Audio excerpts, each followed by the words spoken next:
ఒకే పార్టీకి సంబంధించినటువంటి ఎంపీ అక్కడ ఉన్నటువంటి ఒక బీసీ మహిళ ఒక ఎమ్మెల్యే మీద కాల్ డేటా తీస్తారండి? కాల్ డేటా అనేది ఒక వ్యక్తి ప్రైవసీకి సంబంధించినటువంటి విషయం. నా ప్రైవసీ అంటే నా జీవితం, నా వ్యక్తిగత జీవితంలోకి రావాలనేటువంటి ఎందుకంత నీచపు ఆలోచన వారికి వచ్చిందో నాకు తెలీదు. నేను ఒక్కసారి అడుగుతా ఉన్నాను, ఈ రాష్ట్రంలో ఇంతమంది అన్నల్ని తమ్ముళ్ళు ఉన్నారు, వాళ్ళని నేను అడుగుతా ఉన్నా, ఒక్కసారి ఆలోచన చేయండి. మీ ఇంట్లో ఒక ఆడపిల్ల ఉంటే మీ భార్య అయినా, మీ చెల్లి అయినా, మీ అక్క అయినా, మీ ఇంట్లో ఉండే ఆడవాళ్ళ కాల్ డేటా ఎవరన్నా తీస్తే ఏంటండి మీకు ఎంత బాధ అనిపిస్తుందండి? మీకు ఎంత కడుపు కాలుద్దండి? అలాగే మీరు కాల్ డేటా తీసినప్పుడు నా కుటుంబ సభ్యులు కూడా అలాగే ఫీల్ అయ్యారు. ఇంత నీచుడా కృష్ణదేవరాయలు అని చెప్పి అందరూ ఫీల్ అయ్యారు. ఇది మా అధిష్టానానికి తెలుసు, మా పార్టీలో ఉన్నటువంటి పెద్దలకు తెలుసు, అప్పట్లో ఉన్నటువంటి మా పోలీస్ అధికారులకు కూడా తెలుసు. కానీ ఎప్పుడు బహిరంగంగా ఈ విషయాన్ని నేను బయటికి చెప్పే ప్రయత్నం చేయలేదు. ఇది జరిగినప్పుడు మా నాయకుడు జగన్మోహన్ రెడ్డి గారికి ఇంత మీన్ మెంటాలిటీ ఉన్నటువంటి ఈ వ్యక్తి ఈ విధంగా నన్ను ఇబ్బంది పెట్టి ఈ విధంగా చేశాడు అని చెప్పి కాల్ డేటాలు తీస్తాడా అని చెప్పి నేను మా ముఖ్యమంత్రి గారికి షేర్ చేసుకున్నప్పుడు 4 గోడల మధ్య జరిగినటువంటి విషయం. మా ముఖ్యమంత్రి గారు మహిళా పక్షపాతి, మహిళలంటే ఎంతో గౌరవం, 2 ఆడపిల్లల తండ్రి.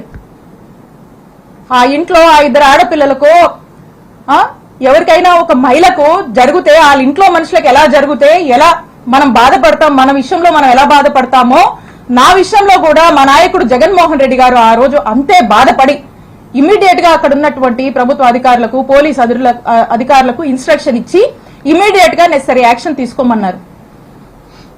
ఇమీడియట్ గా నిమిషాల్లో ఆ రోజు ఇక్కడ పనిచేసినటువంటి డిఎస్పీని, ఇక్కడ ఉన్నటువంటి సిఐని పిలిచి పోలీస్ అధికారులు మాట్లాడితే ఆ పోలీసులు ఏం స్టేట్మెంట్ ఇచ్చారండి? Upon the pressure of honourable MP Narasaraopet Lavu Krishnadevarayalu, upon his instructions మేము ఇది తీయాల్సి వచ్చింది అని చెప్పారు. నిమిషాల్లో సస్పెండ్ అయ్యారు ఆ పోలీసులు. ఇది చాలా మందికి తెలుసు. ఇదేదో వీళ్ళేదో కట్టుకదల్లి నా మీద ఏమాత్రం కూడా పస లేకుండా, సబ్స్టెన్స్ లేకుండా నా మీద ఏదో కేసు పెడితే నేను మాట్లాడట్లేదండి. నేను ఇదిగోండి ఆ ఎఫ్ఐఆర్ కాపీ కూడా ఉంది, మా నంబర్ల మీద తీసినటువంటి ఎఫ్ఐఆర్ కాపీ ఇది కూడా ఉంది, ఎవిడెన్స్. అక్కడున్నటువంటి డిఎస్పీ, అక్కడున్నటువంటి సిఐ సస్పెండ్ అయ్యారు. అదందరికీ తెలుసు. నేనేదో మీలా కట్టు కదలల్లి ఏదో మాటలు చెప్దామని రాలా. ఇది ఇంత నీచమైన నిజ స్వరూపం లావు కృష్ణదేవరాయలు. అప్పుడు మా నాయకుడు అతన్ని ఏంటయ్యా కృష్ణ, ఏంది పని అని ప్రశ్నిస్తే తల దించుకున్నాడు కృష్ణదేవరాయలు. ఆ రోజున కృష్ణ గారు తల దించుకున్నారు, తన తల తీసేసినట్టయింది. ఆ రోజున మా నాయకుడు జగన్మోహన్ రెడ్డి గారి దృష్టిలో ఇతను చేసినటువంటి ఈ తప్పుడు పనికి, ఒక మహిళా ఎమ్మెల్యే కాల్ డేటా తీసినటువంటి తప్పుడు పనికి అతను ఆ రోజున మా నాయకుడిలో కృష్ణదేవరాయలు అనే వ్యక్తి మీద నమ్మకం కోల్పోయాడు, అతను చేసిన తప్పు వల్లే.